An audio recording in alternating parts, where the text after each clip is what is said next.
So வந்து நீங்க வந்துட்டு கூத்து பற்றியும் நீங்க வந்துட்டு கத்துருந்தீங்க. ஸோ வந்துட்டு அந்த ஜேர்னி எப்படின்னா, ஏன்னா அது வந்துட்டு ஒரு மாதிரி டிஃப்ரெண்டான ஒரு ஆக்டிங்கை பேஸ் பண்ணதை தாண்டி அது மாதிரி ஒரு மாதிரி டிஃப்ரெண்டான ஒரு இதுல மோட்டிவ்ல தான் அது இருக்கும். அதை பத்தி கூத்துப்பற்றை வந்து அகைன் என்னோட பிரதர் சுதர்ஷன் தான் சொன்னாரு, நீ வந்து கூத்துப்பற்றைக்கு போயிட்டு எப்படி இருக்குன்னு பாரு, நாங்க லேர்னிங் ஆக்ஷன்ஸ் தான் எல்லாம் நீ ஆமா எனக்கு வந்து நான் வந்து போக மாட்டேன் அப்படின்னு சொன்னேன். இல்லை நீ வந்து ட்ரை பண்ணணும், நீ போய் பாரு என்ன நடக்குதுன்னு பாரு, அட்லீஸ்ட் விசாரிச்சுட்டு வா அப்படின்னு சொல்லிட்டு சொன்னாங்க. அப்போ நான் 2017 ஜனவரி மாதம் நான் போய் கூத்துப்பற்றை போய் இன்கொயர் பண்ணுறேன். 45,000 ஃபீஸ். இப்போ நெக்ஸ்ட் நீங்கள் பார்த்தீங்கன்னா வந்துட்டு அப்படியே இந்த ஜேர்னியில் வந்துட்டு யூடியூப்பை நீங்கள் பார்த்துருச்சு, அதுக்கப்புறம் வந்துட்டு கூத்துப்பற்றையில் நீங்கள் போய் நிறைய ஆக்ஷன்ஸ்லாம் நீங்கள் கற்றுக்குங்க. ஸோ அதுக்கு முன்னாடி ஆக்டிங்க்கு வர்றதுக்கு முன்னாடி வந்து நீங்கள் என்னவா ஆகணும்னு சொல்லிட்டு ஃபர்ஸ்ட் நீங்கள் ஆசைப்படுங்க? நான் பாஸ்கெட் பால் பிளேயர். அதான் பாஸ்கெட் பால்லே தான் இருக்கணும்னு நினச்சேன். என்னோடய வாழ்க்கை பூரா பாஸ்கெட் பால் கோர்ட்லேயே இருக்கணும் அப்படின்னு ஆசைப்பட்டேன். பெரிய பிளேயர் ஆகிறதுக்கான முயற்சிகள்லாம் எடுத்தோம். பட் அது வந்து அகெயின் உங்களுக்கு வந்து ஒரு ஸ்போர்ட்டுன்னு வரும்போது நல்லா சாப்பிடணும், நிறைய விஷயங்கள் நீங்கள் அதுக்கு டெடிகேட்டடாக இருக்கணும். அதெல்லாம் வந்து அஃபோர்ட் பண்ண முடியாத சூழ்நிலைகள் இருக்கணும். அதை பிரேக் பண்ணி போகிறதுக்கான டைமும் இல்லை. ஓகே, பிக் ஸ்க்ரீனில் வந்து இப்போ நான் பூங்கொடி கந்தன் அப்படின்னு ஒரு வீடியோ பண்ணியிருந்தேன், யூடியூப்பில் பண்ணேன். அது வந்து ஒரு இலங்கையில் இருக்கக்கூடிய ஒரு நபர், அவர் ஃபேஸ் பண்ண விஷயங்கள், அவர் இப்போது வெளியூரில் வந்து எப்படி இருக்காருங்கிறது ஒரு வீடியோ. அந்த வீடியோவை பார்த்துட்டு லிப்ரா ரவீந்தர் சார் வந்து எனக்கு வந்து அவரோட ப்ரொடக்ஷனில் வந்து ஒரு சான்ஸ், அதுதான் first film.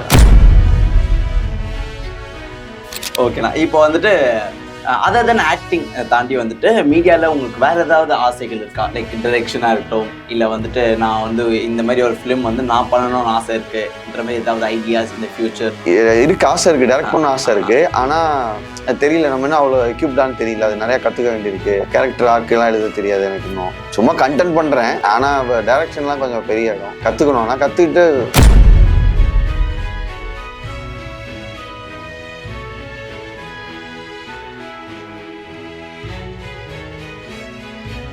Hello my dear people, நான் உங்கள் விஜய் ஜிவி பேசுகிறேன். இன்னைக்கு யார் என் கூட இருக்கான்னு சொல்லிட்டு பார்த்தீங்கன்னா வந்து இவரோட ஷார்ட் ஃபிலிமோட எண்ணிக்கைகள் நீங்கள் பார்த்தீங்கன்னா வந்துட்டு கணக்கே இல்லைங்க. அதையும் தாண்டி வந்துட்டு ஸ்மால் ஸ்க்ரீன்லேருந்து இப்போ வந்து பிக் ஸ்க்ரீனில் வந்துட்டு நெக்ஸ்ட் மூவிஸை வந்துட்டு ஹிட் கொடுத்துருக்காரு. அவரோட ஹியூமர், அதுக்கப்புறம் வந்து அவரோட காமெடி ஸ்டைல்ஸ் அண்ட் அதுக்கப்புறம் வந்து கண்டென்ட்ஸ்லாம் இருக்குது பார்த்தீங்களாங்க, அதெல்லாம் வந்து டிஃப்ரெண்ட்டான ஒரு ஜேர்னல்லே அவர் எடுத்துன்னு போவார். ஸோ வந்துட்டு ஏர்லி 2Kலாம் வந்து நம்ம ஒரு யூடியூபர்ஸ் மேலாம் வந்துட்டு ஒரு மாதிரியான கண்ணுகளில் வச்சுருப்போம் இல்லையா? ஸோ அந்த வகையில் வந்துட்டு இந்த யூடியூபர் நீங்கள் பார்த்தீங்கன்னா வந்துட்டு ரொம்ப டிஃப்ரெண்ட்டான ஜானலாம் நம்மளுக்கு கொடுக்குற மாதிரியே இருப்பார், சரிங்களா? So I have very own my brother வந்துட்டு இருக்காரு. ஸ்ரீராம் ப்ரோ, எப்படி இருக்கீங்க? வணக்கம், நல்லா இருக்கேன் கவி. All good? Yes, all good. ஓகேண்ணா, இப்போ வந்துட்டு நீங்கள் வந்துட்டு இந்த ஜேர்னி இருக்கீங்கன்னா நம்ம மீடியா ஃபீல்டில் வந்துட்டு இருக்கோம். மீடியா எதனால நீங்கள் சூஸ் பண்ணீங்க ஆக்சுவலி? இல்லை, ஆக்டிங் வந்து என்னோட இதில் இல்லவே இல்லை. ஸோ நான் வந்து பாஸ்கெட் பால் பிளேயர். ஸோ நான் பாஸ்கெட் பால் ஃபீல்டில் இருக்கணும்னு தான் நினச்சிட்டு இருந்தேன். 2011 நான் திருநெல்வேலியில் வளர்ந்தேன். ஸோ திருநெல்வேலியிலேருந்து சென்னைக்கு வேலை தேடி வந்தேன் 2011. 2013 என்னோட ஃப்ரெண்டு சகாய பிரபுன்னு சொல்லிட்டு என்னோட காலேஜ் மேட்டு, அவனுக்கு கொஞ்சம் அந்த ஆர்ட் ஒர்க்லாம் நிறைய பண்ணுவான், காலேஜ் கல்ச்சர்ஸ்லாம் நிறையா பண்ணுவாங்க. எனக்கும் அதுக்கும் சம்மந்தமே கிடையாது. ஆனால் எங்கள் காலேஜில் நாங்கள் ஏதோ ஒரு குட்டி ட்ராமா ஏதோ ஒன்று பண்ணோம். அதை பண்ணதை வந்து இவன் பார்த்து ஞாபகம் வச்சுட்டு 2013 என்னை கூப்பிட்டான். கூப்பிட்டு நீ வா மாப்பிள்ள நடிக்க வா, உனக்கு நடிப்பு வரும் அப்படின்னு சொல்லிட்டு பிரசாத் லேப்ல ஒரு ஆலமரம் இருந்துச்சு, இப்ப இல்ல. அந்த ஆலமரத்துல தான் ஃபர்ஸ்ட் என்னோட இது ஸ்டார்ட் ஆச்சு.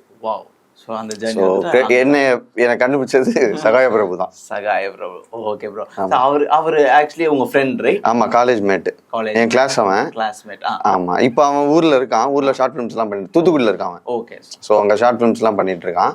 அவர் தான் ஃபர்ஸ்ட் என்னை கூப்பிட்டு உனக்கு நடிப்பு வரும்டா, நீ வந்து யூ ஷுட் பர்சூ ஆக்டிங் அப்படின்னு சொல்லிட்டு.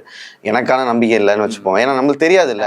அவன் ஏதோ ஒரு மொமெண்ட்ல நம்மளை பார்த்து உனக்கு வந்து இது வரும் அப்படின்னு சொல்றான். ஏதோ சும்மா கூப்பிடறான்னு நினைச்சேன் நான். அப்புறம் ஒரு ஷார்ட் ஃபிலிம் ஒர்க் பண்ணோம், அங்க இருந்து பார்த்து என்ன ஒருத்தர் கூப்பிட்டாங்க. அது அப்படியே ஜர்னி ஸ்டார்ட் ஆயிடுச்சு. ஓகேண்ணா, அப்போ வந்து நீங்க வந்துட்டு யூடியூப்ல இருந்தீங்க இல்லையா? இப்போ வந்துட்டு நீங்க கான்டென்ட் கிரியேட்டரா வந்துட்டு மாறி இருக்கீங்க.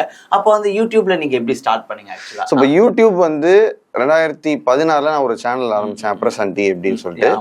ஸோ இப்போ சேனல் வந்து நாங்கள் சப்ஸ்கிரைபர்ஸ் வரணும், அதுலேருந்து பணம், அந்த ஐடியாலாம் எனக்கு இல்லை. நான் ஸ்டார்டிங்கில் என்ன பண்ணிட்டேன், இமிடேஷன் வீடியோஸ் வந்து போட ஆரம்பிச்சிட்டேன். இப்போ அதுக்கு மெயின் ரீசன் வந்து என்னோட அண்ணன் சுதர்ஷன் சொல்லிட்டு, அவர் தான் வந்து நீ வந்து வீடியோ பண்ணுறதெல்லாம் சும்மா விடாத, யூடியூப்ல போடு அப்படின்னு. அப்போ வந்து என்கிட்ட ஒரு மோட்டோரோலா ஃபோன் ஒன்று இருந்தது.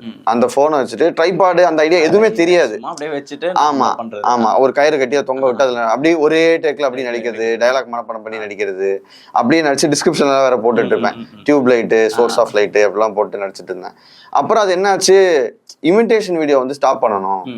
ஏன்னா நம்ம இன்னொருத்தரோட டயலாக மனப்பாடம் பண்ணி பண்றோம். அது ஒரு வேலைப்பாடு இருக்கு, ஆனா கூட அது நம்மளோட இது தெரியாது இல்லையா. அப்ப நம்மளா ஒண்ணு பண்ணுவோம் அப்படின்னு சொல்லிட்டு நம்மளா ஒரு ஒரு குட்டி குட்டி கண்டென்ட்டா பண்ண ஆரம்பிச்சோம். பட் காலப்போக்கில் என்ன ஆயிடுச்சுன்னா அதோட ப்ராசஸ், நான் வேலையும் பார்த்துட்டு இருக்கேன். ஸோ அதோட ப்ராசஸ் வந்து பெருசா இருக்கு. நானா எழுதுறோம், நடிக்கிறோம், திரும்பி எடிட் பண்ண கத்துக்கிட்டேன், அப்படியே யூடியூப் பார்த்து பார்த்து கத்துக்கிட்டேன். ஸோ இதோட ப்ராசஸ் நிறைய ஆக ஆக எனக்கு என்னால் பண்ண முடியல அதை ஃப்ரீக்வெண்ட் பேசிஸ்ல. ஸோ அப்பவே எனக்கு தெரிஞ்சிச்சு இந்த சப்ஸ்கிரைபர்ஸ் எல்லாம் நமக்கு ஒர்க் ஆகாது. லைக் அதுல பணம் வரும்ன்ற ஐடியாலாம் இல்லை. ஏன்னா வேலையும் பார்க்கணும், இதையும் பண்ணணும். ஸோ அந்த கஷ்டங்கள் எனக்கு கொஞ்சம் இருந்துச்சு. பட் ஆனா இந்த ப்ராசஸ் எப்படி நடக்குதுங்கிறத தனியா பண்ணும்போது நிறைய கத்துக்கிட்டீங்க. ஸோ வந்து நீங்க வந்துட்டு கூத்து பற்றியும் நீங்க வந்துட்டு கத்துருந்தீங்க இல்லையா. ஸோ வந்துட்டு அந்த ஜேர்னி எப்படி நடந்தா, ஏன்னா அது வந்துட்டு ஒரு மாதிரி டிஃப்ரெண்டான ஒரு ஆக்டிங்கை பேஸ் பண்ணதை தாண்டி அது மாதிரி ஒரு மாதிரி டிஃப்ரெண்டான ஒரு இதுல மோட்டிவ்ல தான் அது இருக்கும். அதை பத்திய கூத்துப்பற்றை வந்து அகைன் என்னோட பிரதர் சுதர்சன் தான் சொன்னாரு, நீ வந்து கூத்துப்பற்றைக்கு போயிட்டு எப்படி இருக்குன்னு பாரு, நாங்க லேர்னிங் ஆக்ஷன்ஸ்லாம் எல்லாம் நீ ஆமா எனக்கு வந்து நான் வந்து போக மாட்டேன் அப்படின்னு சொன்னேன். இல்ல நீ வந்து ட்ரை பண்ணணும், நீ போய் பாரு என்ன நடக்குதுன்னு பாரு, அட்லீஸ்ட் விசாரிச்சுட்டு வா அப்படின்னு சொல்லிட்டு சொன்னாங்க. அப்போ நான் 2017 ஜனவரி மாசம் நான் போய் கூத்துப்பற்றை போய் இன்கொயர் பண்றேன். 45,000 ரூபா ஃபீஸ் அந்த டைம்ல, 3 மாசம் கோர்ஸ். இப்போ எவ்வளோன்னு எனக்கு தெரியல. அப்போ வந்து அவ்வளோ மணி என்னால் அஃபோர்ட் பண்ண முடியாது. ஏன்னா இப்போ என்னோட ஸ்கூலிங் காலேஜ்லாம் சேர்த்தா கூட அவ்வளோ காசு வராது. ஸோ ஊர்ல தான் படிச்சது, அதனால எனக்கு அவ்வளோ ஃபீஸ் நான் கட்டினதே கிடையாது. 45,000 ஒன்னே I took time to save money. எனக்கு கொஞ்சம் ஹெல்ப் பண்ற, ஆமா மக்கள் ஹெல்ப் பண்றேன்னு சொன்னாங்க. பட் நான் வந்து நம்ம காசுலேயே போவோம் அப்படின்னு சொல்லி சேர்த்து வச்சு 2017 நவம்பர் வந்து நான் ஜாயின் பண்ணேன் கூத்துப்பற்றை. 2017 நவம்பர் டு 2018 ஜனவரியோ ஃபெப்ரவரியோ அது வரைக்கும் போச்சு கிளாஸு. ஆனால் அந்த ஜேர்னி வந்து இப்போ திரும்பி அந்த 90 நாள் அது என்னை பண்ண சொன்னால் நான் யோசிப்பேன். ஏன் அப்படின்னா காலையில் பேட்சில் தான் நான் போய் ஜாயின் பண்ணேன். ஒரு கிளாஸ் வந்து 4 hours. ஸோ 6 to 10 இருக்கும் கிளாஸு.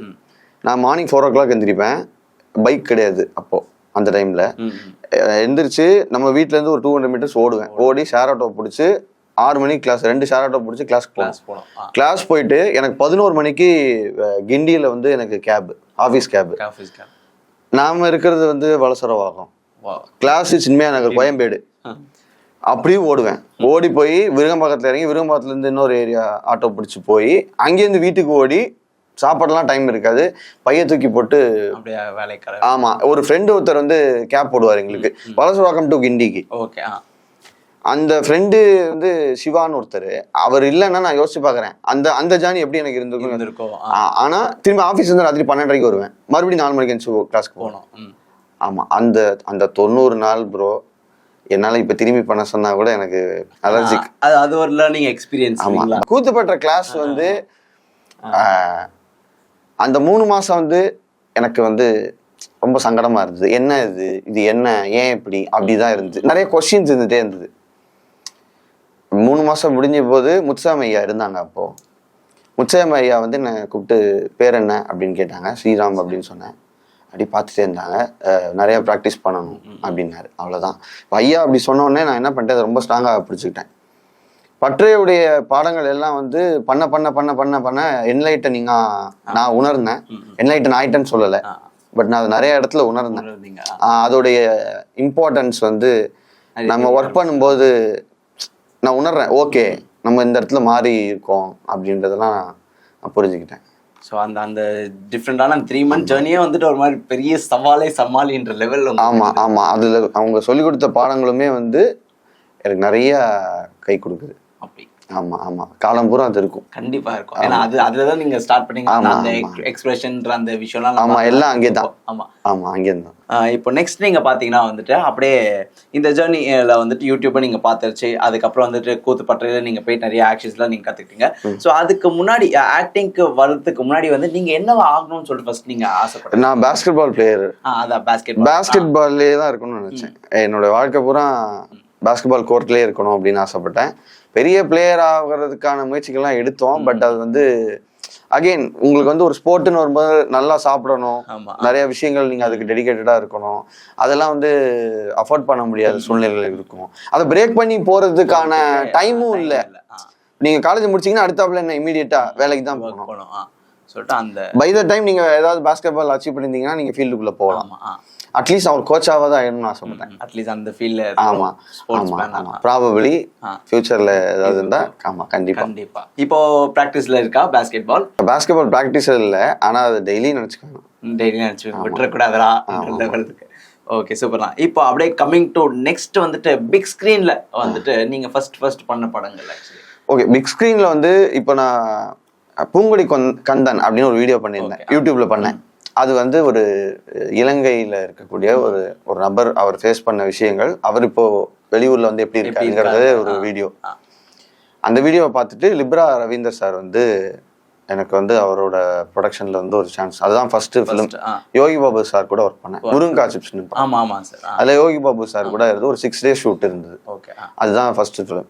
அப்புறம் வந்துட்டு சர்டிஃபைட் ராஸ்கல்ஸ் பார்த்துட்டு கார்த்தி சார் கூப்பிட்டாரு, சபாநாயகன் டைரக்டர் கார்த்தி சார் வந்து கூப்பிட்டு சபாநாயகன் ஒர்க் பண்ணேன். அது வந்து செகண்ட் ஃபிலிம். இப்போ சபாநாயகன் நீங்க பாத்தீங்கன்னா வந்து உங்களோட கெட்டப்ஸ்லேயே வந்துட்டு டிஃப்ரெண்டா இருக்கும். ஸ்கூல், அதுக்கப்புறம் காலேஜ், அதுக்கப்புறம் வந்துட்டு இப்போ இருக்கக்கூடிய ஒரு இது இல்லைங்களா. ஸோ சபாநாயகன் வந்துட்டு சம் டேர்ன் ஓவர்ன்ற ஒரு விஷயமே உங்களுக்கு சொல்லலாம் இல்லைங்களா. சபாநாயகனோட எக்ஸ்பீரியன்ஸா இப்போ நம்ம வந்து ஒரு சின்ன யூனிட்டோட ஒர்க் பண்றதும் ஒரு பெரிய யூனிட்டோட ஒர்க் பண்றதுல வந்து மெயின் திங் வந்து ப்ரெஷர் வந்து பெருசு. ஆமா கண்டிப்பா. இந்த ப்ரெஷரை பேலன்ஸ் பண்ணிட்டாதான் நம்ம இயல்பா இருக்க முடியும் இல்லையா. இப்ப பேசிட்டு இருக்கும்போதே நான் நர்வஸ் ஆயிட்டேன், என்னால ஃப்ரீயா பேச முடியாது. அந்த ப்ரெஷரை ஹேண்டில் பண்றது தான் எனக்கு பெரிய அனுபவம் வந்து. இன்னொன்னு அசோகண்ணா ரொம்ப சீனியர் ஆர்டிஸ்ட் எங்களுக்கு, அருண் சீனியர் ஆர்டிஸ்ட். அருண் ஒரு பயங்கரமான பாப்புலரான யூடியூபர், ஜெய்சீலன் ஒரு பாப்புலரான யூடியூபர். இப்போ நான் வந்து ஐ கேம் ஃப்ரம் நோவேர். அப்போ அவங்க கூட எனக்கு அந்த ஸ்பேஸ் கிடைச்சது வந்து பெரிய பிளஸ்ஸிங் எனக்கு. இன்னொன்று கார்த்தி சார் வந்து அப்படி ஒரு சான்ஸ் எனக்கு கொடுக்கணும்னு இல்லை. சார் பார்த்துட்டு நல்லா நடிக்கிறான், ரியாக்ஷன் நல்லா இருக்கும், அவனை கூப்பிடுங்கன்னு தான் என்ன ஆடிஷன் கூப்பிட்டாங்க. ஸோ அதனால அப்படியே ஆமா. அண்ட் அசோகண்ணா was very very generous to give such space to us. Okay, ரொம்ப ஃப்ரீயா எங்களை வந்து வச்சுக்கிட்டாரு. இல்லைன்னா அந்த இது வராது இல்லை. ஏன்னா வந்துட்டு அந்த நீங்க பண்ணக்கூடிய அந்த இது பிஹைண்ட் த சீன்ஸ்லாம் இருக்கீங்களா, அதெல்லாம் நீங்க ஒரு போஸ்ட் பண்ணிருந்தீங்களா, அது பண்ணும்போது நம்மளுக்கும் இந்த மாதிரி லைஃப்ல வந்துட்டு எல்லாரும் லைக் நீங்களா ஜேர்னியா அப்படியே வந்துட்டு ஒரு மாதிரி பாண்ட் ஆயிட்டு ஃப்ரெண்ட்ஷிப்பா வந்துட்டு நீங்க இருந்தீங்க. ஸோ அது மாதிரி பார்க்கும்போது எங்களுக்கு ஒரு மாதிரி நல்லா ஜாலியா வைபா இருந்தது. எங்க டைரக்டர் சார் ஒரு முக்கியமான விஷயம் சொன்னாங்க, என்னன்னா ஆன் ஸ்கிரீன்ல நீங்களாம் பயங்கரமா இருக்கீங்க அப்படின்னு சொல்லி எங்க டைரக்டர் சார் சொன்னாரு. இந்த ஆன் ஸ்கிரீன்ல பயங்கரமா இருந்ததுக்கு மெயின் ரீசன் வந்து ஆஃப் ஸ்கிரீன்ல நாங்க ஸ்பெண்ட் பண்ண டைம். ஆமா, அசோகண்ணா கூட கேமரா ஷிஃப்ட் இருக்கும்போது, லைட் ஷிஃப்ட் இருக்கும்போதெல்லாம் எங்களை கூப்பிட்டு வச்சு ஜாலியாக பேசிட்டு இருப்பாங்க.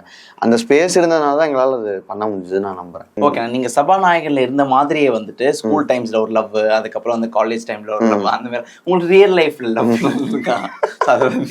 ஸ்கூல் வந்து பாய் ஸ்கூலு முடிஞ்சு போச்சு. காலேஜ்ல இருந்துச்சு, ஆனா ஒன் சைடு லவ். ஆமா, நோ லக் தான், மாட்டிக்கலாம், பிரச்சனை இல்லை. ஓகேண்ணா, சபாநாயகனோட எக்ஸ்பீரியன்ஸ் சம்திங் ரொம்ப டிஃப்ரெண்டாக இருந்தாலுமே நெக்ஸ்ட் உங்களோட ஐடியாஸ் மூவிஸ்ல என்னென்னலாம் இருக்கு, ப்ராஜெக்ட்ஸ் எதுனா இருக்கா? இல்லை, இப்போ நான் வந்து ஒரு பைலட் ஃபிலிம் பண்ணியிருக்கோம், ஒரு 2 ஷார்ட் ஃபிலிம் ரிலீஸ்க்கு வெயிட்டிங், அப்புறம் ஒரு லவ் ஆல்பம் சாங் பண்ணியிருக்கோம். ஓகே, அது ஒரு ரிலீஸ்க்கு வெயிட்டிங். எல்லாமே ரிலீஸ்க்கு வெயிட்டிங். ஆமா, ஸோ ஏதோ சர்ப்ரைஸ் இருக்கு. Hopefully yeah. ஓகேண்ணா, இப்போ வந்து நீங்கள் ஆல்மோஸ்ட் 30+ வந்துட்டு ஷார்ட் ஃபிலிம்ஸ்லாம் பண்ணியிருக்கீங்க இல்லைங்களா? ஸோ நிறைய ஷார்ட் ஃபிலிம்ஸில் வந்துட்டு சின்ன ரோலாக இருக்கட்டும், இல்லை வந்துட்டு உங்களோட மெயின் கேரக்டர் லீடாக இருக்கட்டும், எல்லாம் பண்ணியிருக்கீங்க.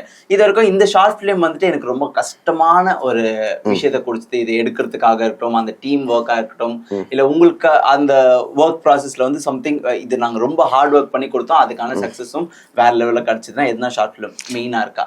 இருக்கு. இப்போ நான் வந்து கேரக்டர் பில்ட் பண்றது வந்து ஒர்க் பண்ணிக்கிட்டே இருப்பேன். ஷார்ட் ஃபிலிம்னு இல்லாம சும்மாவே வந்து கேரக்டர் ஏதாவது ஒன்று ஒர்க் பண்ணிக்கிட்டே இருப்போம். இப்போ அப்படி வந்து நான் ஸ்குவிண்ட் ஐடு கேரக்டர் ஒன்று பண்ணேன். ஸோ 2 கண்ணில் ஒரு கண்ணு மட்டும் ஸ்குவிண்டா இருக்கும், ஒரு கண்ணு நேரா இருக்கும். அப்படி ஒரு கேரக்டர் வந்து பில்ட் பண்ணேன். அதுக்கு ஒரு 3 வருஷம் ப்ராக்டிஸ் பண்ணேன் நான். அப்படி ஒரு கண்ணை மட்டும் நிப்பாட்டுறதுக்கு பண்ணிட்டு 2019லயோ 18லயோ வந்து ஒரு நாளை இயக்குனர் காம்படிஷன் வந்துச்சு. அப்போ என் ஃப்ரெண்ட் இமானுவேல் வந்து wanted to do a short film. அப்போ வந்து அவன் 2-3 கதை சொன்னான். அப்போ நான் சொன்னேன், என்கிட்ட ஒரு கேரக்டர் இருக்குடா, அந்த கேரக்டர் பாருன்னு சொல்லிட்டு காட்டினேன். அவன் அதை பார்த்துட்டு எப்படி அதை பண்ண அப்படின்னு கேட்டான். வந்து 3 வருஷம் கிட்ட இதுக்கு ஒர்க் பண்ணிருக்கேன்டா அப்படின்னு. மாப்பிள்ள இது ஒரு கேரக்டர் நான் எழுதி ஒரு ஷார்ட் ஃபிலிம் பண்ணலாமான்னா அப்போ நாங்கள் எழுதி பண்ணோம். அந்த short film was very challenging. ஏன் அப்படின்னா அந்த ஸ்குவின்டைடுக்கு நான் ஒரு வாய்ஸ் வச்சிருந்தேன். ஸோ அந்த வாய்ஸ் தான் நான் பேசுவேன் அந்த ஸ்குவின்டைடுக்கு. அண்ட் ஒரு கண்ணை நிப்பாட்டி நடிக்கிறது வந்து கொஞ்சம் இதாக இருந்தது.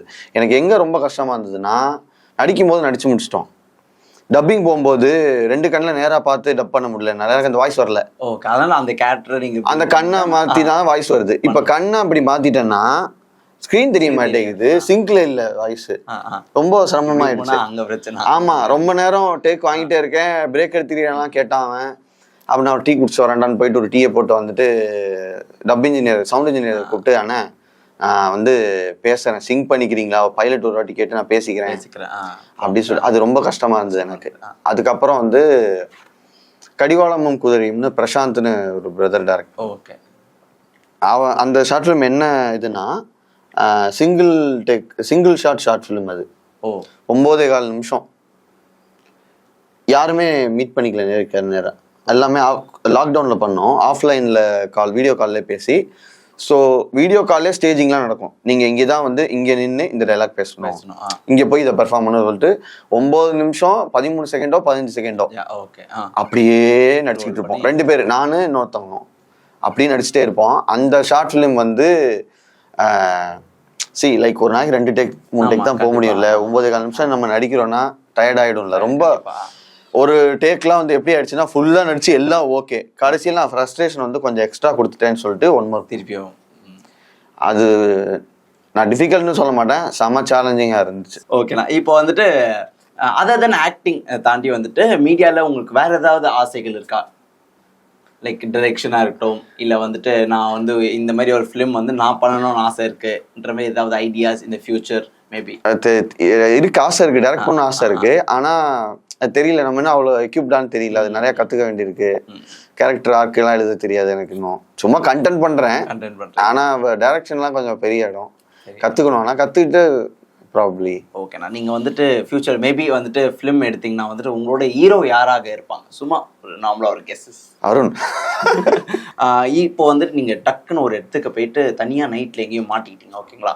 ஸோ அந்த டைமில் வந்துட்டு நீங்கள் யாருக்கு கால் பண்ணுவீங்க? நீங்க தான் தனியா இருக்கீங்க, உங்க யாரே இப்போ வந்து கொலை பண்ண வர்றாங்களோ, ஏதாவது ஒரு டைப் ஆஃப் அட்வென்ச்சர் பேசிஸ், டக்குன்னு வந்துட்டு இவன் கால் பண்ணா வருவான்டானா இது யார்? That can be a friend, family or யார் அது இருக்கணும்? கண்ணான்னு எனக்கு ஒரு ஃப்ரெண்ட் இருக்கான். ஓகே, அவனுக்கும் அருணுக்கும் கூப்பிட்டேன். நெக்ஸ்ட் பாத்தீங்கன்னா வந்து நார்மலா நான் கேட்ட மாதிரி தான் வந்துட்டு மேபி ஃபியூச்சர்ல வந்து நீங்க அருண்லாம் சொன்னீங்க, டாப் ஹீரோஸை வச்சுட்டு நீங்க எதனா ஒரு படம் பண்ணீங்கன்னா அது எந்த மாதிரி படம், எந்த ஜான்ராவை நீங்க தரணும்னு ஆசைப்படுறீங்க? எனக்கு ரொம்ப ஆஃப் ரோடு, இது லைக் ரோட் ஜர்னி ஃபிலிம் பண்றது ரொம்ப ஆசை இருக்கு. அப்படியே பண்ணிட்டே லைஃப் ஜர்னின்ற மாதிரி அந்த மாதிரி விஷயம். ஆமா, அந்த ஆசை இருக்கு எனக்கு. அந்த ஆசை, அந்த மாதிரி ஏதாவது வேணா ட்ரை பண்ணோம். நீங்க வந்துட்டு பல விஷயங்கள் வந்துட்டு உங்களோட ஜேர்னியை வந்து அப்படியே வந்து எடுத்துன்னு போயிட்டு சொல்லியிருக்கீங்க. நிறைய விஷயம் எங்களுக்கும் வந்து கனெக்ட் ஆகுது இல்லைங்களா? ஏன்னா நாங்களும் வந்து ஸ்டார்ட் அப் பண்ற அந்த லெவல்ல வந்துட்டு ப்ராசஸ்ன்ற ஒரு விஷயம் வந்துட்டு ரொம்பவே முக்கியம்னா. So thank you so much for என்னோட ஷோக்கு இன்னைக்கு வந்ததுக்கு. ஸோ பல விஷயங்கள் நாங்கள் கேட்டு தெரிஞ்சுக்கிட்டோம். அண்ட் உங்களோட பல மூவிஸ் வந்து நாங்கள் உங்களோட ஆன் ஸ்கிரீன்ல பார்க்கணுன்ற ஆசையோட thank you so much. Signing off ஸ்ரீராமண்ணா. Thank you so much. கவிக்கு வந்து என்ன கூப்பிட்டு ஒரு இன்டர்வியூ பண்ண கேட்டதுக்கு ரொம்ப ரொம்ப thanks. And you Tamil subscribers எல்லாருக்கும், யூ தமிழ் டீமுக்கும் என்னுடைய மனமார்ந்த வாழ்த்துக்கள். மென்மேலும் வளரணும். எல்லா புகழும் ஈன்றவருக்கே.